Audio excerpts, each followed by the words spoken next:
Hey guys, what's up? So I just want to do a quick update. I just had my 5-week checkup post hysterectomy. Good news is that I am all cleared to go back to work and go back to working out. So I'm going to be going to the gym very shortly here because I'm pretty stoked to be able to do anything I want. So I'm going to squat and probably maybe do some abs. I haven't been able to work out the core at all, so I'm feeling a little bit fluffy. So yeah, my butt's kind of non-existent these days. There's some people working on my house and I'm really hoping that they don't see me standing here in front of a camera naked, because that would be awkward. So she just did like a quick check on my scars or my incisions and pulled out one annoying stitch that wasn't dissolving. Then she did a little look on the inside, which was not fun, but she did make it very quick and brief. So that was nice. She's probably the least awkward doctor that I've had that's had to look at my junk, so that's cool. She's just very aware of how awkward I feel, so she does make it quick, and she doesn't really go with like a play-by-play. She kind of just, she will tell me if she's like about to touch me or whatever, but yeah, the last experience I had with a doctor looking at my junk, she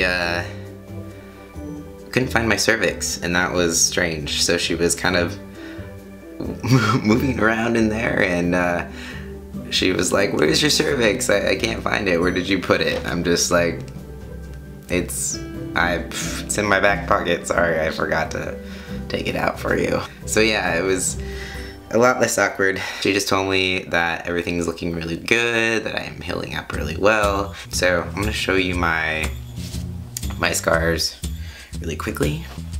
Here, let's do this. So that's what it looks like. Not too bad. I need to work out. So yeah, that's pretty much it. I think doctor's appointments are always really weird. Someone's just like, do I manscape down there for the doctor? I mean, they need to be able to kind of sort through the forest. Testosterone really just ups the body hair, especially on the downstairs, and so it's like, man, I need a weed whacker, maybe maybe like a machete. Yeah, manscaping. Do you guys manscape when you guys go to the doctor? Oh no. I did. I cleaned it up a little bit. I'm a gentleman, so yeah. Tell me what you guys do. I'm gonna go to the gym now. I'm super stoked. And have an awesome day, guys. Peace out.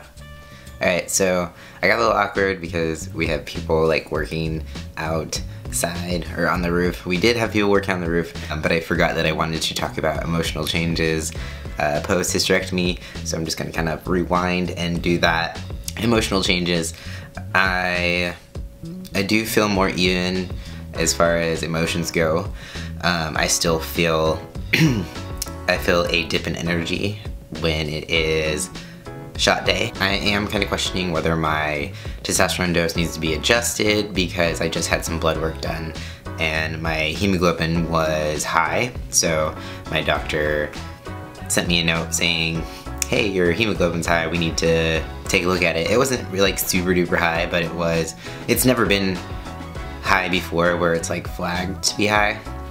So it definitely rose from when I had surgery, because I got my blood tested right before surgery, and then I just had it done the other day, and now it's high, and before it wasn't. So maybe I need to go down in my dose. We'll see what my doctor says. She just said we need to keep an eye on it. So I usually see her every 3 months, so I'll probably see her in another couple months, and she'll test my blood again, so we'll see where it's at. It could also just be maybe an adjustment period with my body. When I first started testosterone, my platelets went up a bit high, but then they went back down. So yeah, it could just be like a weird adjustment period. I guess we'll find out. Let's see what else. So more on the emotional point. I can't say that I was ever one to want children or like yearn for them and be like, oh, I really want my own children someday. Sometimes, you know, I am open to possibilities. I'm open to my mind being changed, but like right now I don't want kids. I'm just not sure, I guess you could say. So I'm not like, no, I never want kids ever in my life. Things always change. I never say never anymore because I prove myself wrong a lot.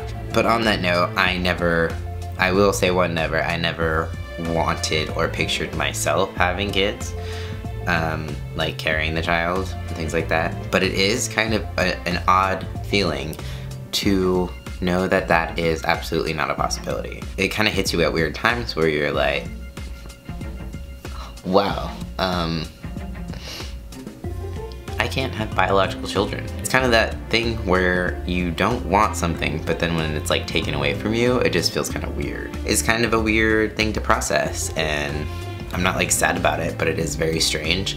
And then sometimes I think about like my organs not being in there anymore, and it totally kind of weirds me out, like in a good way, but it's very, yeah, it's like a process and you have to go through processing everything. And so that randomly pops into my mind sometimes, and I think it has to do when I see a family, or like my best friend just had a child, and so it's like I see her and her kid and I'm wondering, I wonder if I will ever have a family someday. I'm not sure. And then just knowing that if we have a child, it's not going to come from my genes, and that's fine. But like I said, when the option's taken completely away, it makes you just be like, well, that's kind of sad. I'll just admit that. I actually do feel more now, which is weird. I find it easier to cry now. I find that I am feeling just all around more emotional, like not in an outrageous emotional way, but like I don't feel numb. I feel like I felt numb for a really long time. And I don't know if that's just because I've had a lot of time off, a lot of time to reflect and a lot of time to think, or if it's just like my body feels aligned. Or I just rambled on more about emotions than I really intended. So, that.